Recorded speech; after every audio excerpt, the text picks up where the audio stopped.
नमस्कार, स्वागत है आपका वी टाइम न्यूज पर और आपके साथ मैं हूं पहली चौहान। बढ़ते हैं खबरों की ओर। सूरत शहर में एक दुर्घटना में एक नागरिक की मौत हो गई।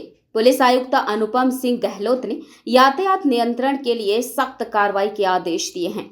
यातायात विभाग को प्रतिबंधित घंटों के दौरान शहर की सड़कों पर भारी वाहनों की आवाजाही नियंत्रित करने के निर्देश दिए गए हैं।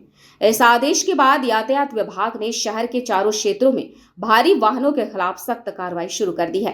कल यातायात विभाग ने 29 भारी वाहनों को पकड़ा और 308 वाहनों पर जुर्माना लगाकर कार्रवाई की।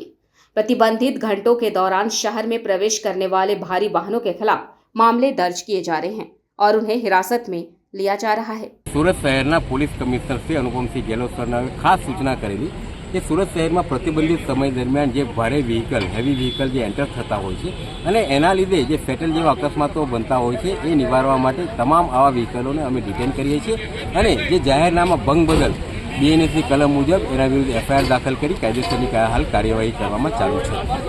પહેલા ને હમણાંની કાર્યવાહીમાં શું તફાવત?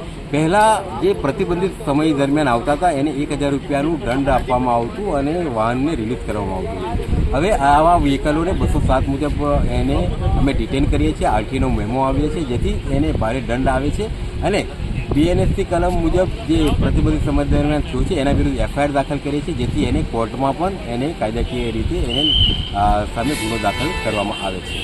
वी टाइम न्यूज के लिए सूरत से अंकित दुबे की रिपोर्ट।